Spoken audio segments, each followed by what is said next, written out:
क्या स्क्रीन पर आपको कुछ दिखाई दे रहा है? उत्तराखंड लोक सेवा आयोग, यहाँ पर इसका कैलेंडर जो है वो जारी हो रखा है। और अगर आप 9 नंबर का सीरीज देख पाओ तो यहाँ पर आपको जो है 30 अप्रैल का एक डेट दिखाई दे रहा है, करेक्ट। हालांकि ये अभी एक एक्सपेक्टेड डेट है। इतना ही नहीं, ये तो बात हुई किसकी, आपकी उत्तराखंड लोक सेवा आयोग द्वारा जो सिविल जज का एग्जाम होगा उसकी। एक और देखिए, यहाँ पर आपको हाई कोर्ट ऑफ केरला का भी एक नोटिफिकेशन दिखाई देगा, जिसकी वैकेंसी है जो हाल ही के अंदर आउट है, जो हुई है ना। इस वैकेंसी के अंदर भी आपके 56 पोस्ट हैं। और अब क्या करना है, एग्जाम अप्लाई करना है कि नहीं करना है, इसके लिए आपके सामने हेलो नमस्कार, मैं हूं तनसुख पालीवाल। अब ध्यान से सुनिएगा मेरी बात को कि उत्तराखंड का वैकेंसी कंफर्म हो चुका है, नंबर 1। और केरला हाई कोर्ट के द्वारा जुडिशियल वैकेंसी तो अनाउंस की जा चुकी है। अब केरला का वैकेंसी है 56 पोस्ट। दोनों के बारे में आपको 1 to 1 बताने वाला हूं, अच्छे तरीके से ऑब्जर्व कीजिएगा।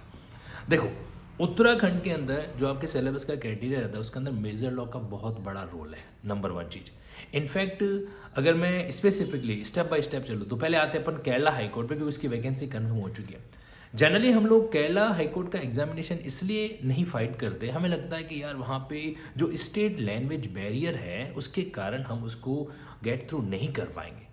लेकिन मैं आपको कुछ दिखाना चाहता हूँ। देखिए, अब यहाँ पर मेरे सामने पीडीएफ खुला हुआ है केरला हाईकोर्ट की इस वैकेंसी का। आई होप आपके लिए विजिबल होगा।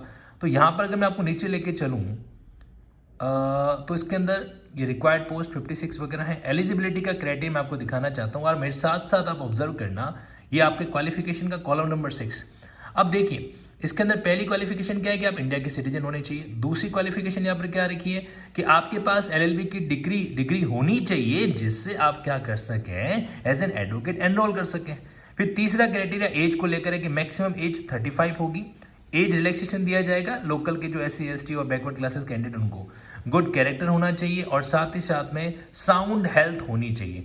तो ए से लेकर ई तक के सारे पॉइंट मेंशन कर रखे हैं, लेकिन कहीं पर भी इन्होंने लैंग्वेज का असेंशियल क्राइटेरिया नहीं दिया है। इसका मतलब क्या हुआ? इसका मतलब ये हुआ कि जो आपके प्रीलिम्स का, मेंस का और जो आपके इंटरव्यू बेस्ड कार्यक्रम होने वाला है, अगर आपकी इंग्लिश में कमांड अच्छी है तो just on the basis of English आप उसको क्या कर सकते हो, क्रैक कर सकते हो। एक और चीज जो आपके लिए दिखाना जरूरी है, मैं यहां पर आपको एक और जगह पे लेके चलता हूं। फिर से आ जाइए स्क्रीन पर, और यहां पर हम देखते हैं इसके सिलेबस के क्राइटेरिया को। तो इसी रिक्रूटमेंट को मैं नीचे लेके चलूं एक बार, और स्कीम ऑफ एग्जामिनेशन, ये देखिए आपका सिलेबस फॉर प्रीलिम एग्जामिनेशन क्या क्या दे रखा है। CPC है, NI एक्ट है, TP एक्ट है, स्पेसिफिक रिलीफ एक्ट है, और एकमात्र लोकल लॉ है Kerala building rent control act. अगर मान लीजिए आपका राजस्थान रेंट कंट्रोल एक्ट अच्छा है, MP का अकोमोडेशन कंट्रोल एक्ट अच्छा है, छत्तीसगढ़ का रेंट कंट्रोल, तो भी आप इसमें बेनिफिट हो सकता है। फिर आपके पार्ट बी के अंदर क्रिमिनल में मेजर क्रिमिनल और कुछ भी नहीं है। पार्ट सी के अंदर कॉन्स्टिट्यूशन है, लीगल जीके और रीजनिंग और मेंटल एबिलिटी। तो in this way prelims exam को क्रैक करने में मुझे नहीं लगता यहाँ पर आपको किसी तरह का कोई ज़्यादा इश्यू है, जो ज़्यादा प्रॉब्लम आने वाली है। मेंस एग्जाम में भी देख लो, मेंस एग्जाम में कितने हैं यहाँ पर आपके 4 पेपर है, ठीक है। अब इन 4 पेपर में से 100 मार्क्स का एक पेपर है। अब आप सिलेबस देखते हैं इसका, तो ये रहा आपके मेंस एग्जाम का सिलेबस। इंग्लिश ग्रामर है, जनरल ऐसे राइटिंग है, ट्रांसलेशन। अब यहाँ पर ये जो आ रहा है ना, ये हमारे लिए थोड़ा सा इशू क्रिएट करता है कि translation of Malayalam to English and vice versa. तो सिर्फ ये फर्स्ट पेपर के अंदर ये एकमात्र क्राइटेरिया है जहाँ पर आपको मलयालम का इशू रहता है। अगर आपकी हल्की सी कमांड या फिर अगर इंटरेस्ट है इसको सीखने में, तो बाकी आपके कहीं पर भी लैंग्वेज का कोई भी कॉन्सेप्ट हमें यहाँ पर नहीं दिखाई दे रहा है। Contract law, transfer property law, limitation, specific relief act वगैरह, ये सब बेसिक कानून है जो ऑल ओवर इंडिया लागू होते हैं। फिर साथ ही साथ यहाँ पे आपके 1-2-3 लोकल लॉ इन्होंने और एड ऑन कर रखे हैं, इंडियन पीनल कोड वगैरह है इनफैक्ट। और पार्ट डी के अंदर भी CPC वगैरह का सेगमेंट है जो रह रहा है। तो ओवरऑल जो है हमारे लिए जो दिक्कत क्रिएट करेगा वो ये एक छोटा सेगमेंट है कि भाई आपको इंग्लिश टू मलयालम में कन्वर्ट करने वाला प्रोविजन, अगर वो चीज़ शॉर्ट आउट हो जाती है, क्योंकि देखो 100 मार्क्स के पेपर में से 15 मार्क्स का ही क्राइटेरिया है या 20 मार्क्स का क्राइटेरिया मैक्स टू मैक्स। अगर आपने 80 मार्क्स को भी सिक्योर कर रखा है तो ये 15 मार्क्स आपको जज नहीं कर सकते। 56 पोस्ट है। मुझे ऐसा लगता है कि देखो बियॉन्ड द क्लाउड कई बार जाना चाहिए, और खासकर आप इंग्लिश मीडियम के स्टूडेंट हैं तो ज़रूरी है। हिंदी मीडियम के स्टूडेंट को मैं नहीं कहूँगा कि आप जाएं, क्योंकि थोड़ा सा लेवल जो है इंग्लिश ओरिएंटेशन का ज़्यादा रहेगा। तो ये तो बात हुई आपकी केरला वैकेंसी की। दूसरा वैकेंसी उत्तराखंड का। अब आप भी जानते हैं राजस्थान का वैकेंसी कंफर्म है, गुजरात का वैकेंसी कंफर्म है, मध्य प्रदेश का वैकेंसी कंफर्म है, आएगा इस साल। और उत्तराखंड का तो कैलेंडर में उन्होंने मेंशन भी कर दिया। इनफैक्ट इन्होंने मेंस एग्जाम की डेट के बारे में भी कैलेंडर मेंशन कर रखा है। हालांकि जो ये पब्लिक सर्विस कमीशन का कैलेंडर होता है उसमें ऊपर नीचे हो सकता है, ऐसा नहीं कि एग्जैक्टली उसी डेट को एग्जाम होगा, बट फिर भी अब मान के चले कैलेंडर जारी किया इन्होंने, मतलब एक प्रायर कमिटमेंट कर दिया, अब इनको एग्जाम तो कंडक्ट करवाना ही है, नहीं तो कहीं की जो है उनकी जो रूलिंग पार्टी है वो क्रिटिसाइज हो सकती है। सो बेसिकली मेरा मानना ये है अभी से प्रिपरेशन स्टार्ट कर दो, this is the perfect time. कम से कम फरवरी मार्च अप्रैल 3 महीने तो मिनिमम है ही है, इसके अलावा भी बियॉन्ड आपको। अब पता है उत्तराखंड का जब भी वैकेंसी आएगा, वैकेंसी के अगर 1 महीने बाद भी इन्होंने एग्जाम का डेट रख दिया, आप कुछ नहीं कह सकते, क्योंकि इनका सीधा सा फंड है। वो बोलेंगे हमने तो पहले ही क्या रखा था, हमने तो हमारा कैलेंडर जारी कर रखा था, उसमें मेंशन कर रखा है कि हम लोग 30 अप्रैल को उत्तराखंड का एग्जाम कंडक्ट करवाएंगे प्रीलिम्स का। इसीलिए माय स्ट्रॉन्ग रिकमेंडेशन सजेशन है मेरा आप लोगों से, जम के प्रिपरेशन स्टार्ट कर लो। और आप में से जो कैंडिडेट नेक्स्ट अपना अटैम्प्ट को प्लान करना चाहते हो, या नवंबर दिसंबर बाद में किसी जुडिशियल एग्जाम को फाइट कर रहे हो, या अभी आप एलएलबी के स्टूडेंट हो, तो अभी तो आपके लिए ज़रूरी कि एकदम रेगुलर वे में यार तुम्हारा जहाँ से मन करे वहाँ से जाके करो, बट एक बार खुद का ओरिएंटेशन परफेक्ट कर दो। ध्यान रखना जब रिजल्ट आता है और आंखें इस तरीके से कंप्यूटर स्क्रीन पर रिजल्ट को देखती है और उसमें लिखा रहता है कि नॉट क्वालिफाइड, तो इंसान यहाँ से नहीं यहाँ से रोने लग जाता है, और वैसी नौबत हमारे बीच में नहीं आनी चाहिए। इसीलिए कह रहा हूँ कि एक बार बढ़िया एफर्ट करते हैं। अगर आप फिनेंशियल चीज़ों को अफोर्ड नहीं कर पा रहे तो कम से कम जो यूट्यूब के अच्छे लेक्चर्स आपके सामने हैं उनको देखो।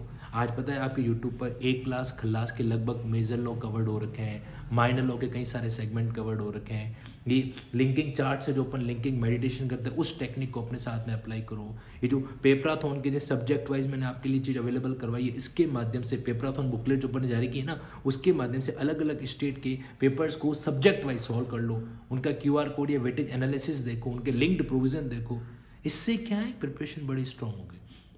और अगर आप हिम्मत कर सकें, मैनेज कर सकें, तो मेरा एक सजेशन ये भी रहता है कि कहीं कहीं पता है क्या होता है, एक सेल्फ स्टडी थोड़ा सा टाइम टेकिंग रह जाता है, उतना टाइम अभी यंग एज में हमारे पास है नहीं, तो आप मैनेज कर सकें तो कुछ टाइम के लिए संघर्ष कर लो। मैनेज करके एक बार जहाँ पे आपको ठीक लगे वहाँ पे ज्वाइन वन करके एक बार प्रॉपर तरीके से प्लानिंग करके प्रिपरेशन कर दो, क्योंकि देखो बाद में रिग्रेट रह जाएगा कि यार ये चीज़ अगर की होती तो शायद मेरा 1 साल बच जाता।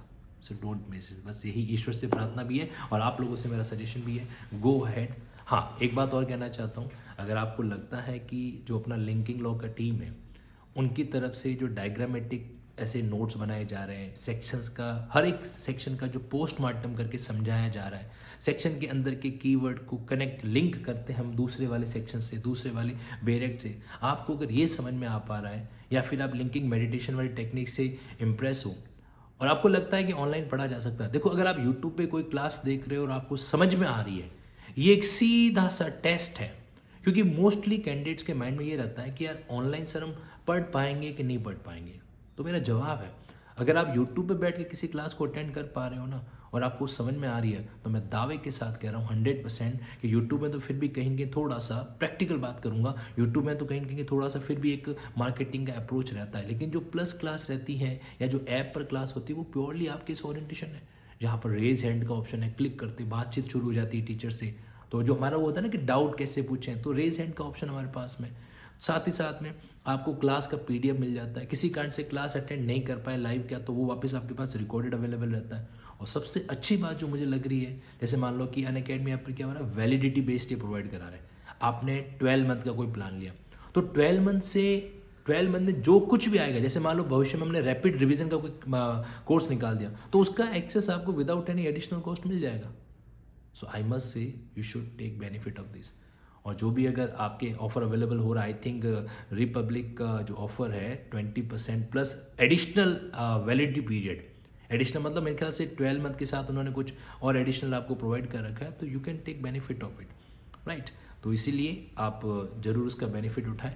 और आपका कोई भी अगर इस तरह में डाउट हो तो आप कमेंट बॉक्स में मेंशन कर सकते हैं, और या फिर जो linkinglaws.com वेबसाइट है अपनी, वहाँ पर मैंने एक सपोर्ट नंबर मेंशन कर रखा है, आप उससे भी कोऑर्डिनेट है जो कर सकते हैं, www.linkinglaws.com, जहाँ पर आपके लिंकिंग चार्ट्स है, पेपराथॉन बुकलेट है, वो सारी अवेलेबल होती है। Okay, so go ahead and let's crack this judiciary. Thank you.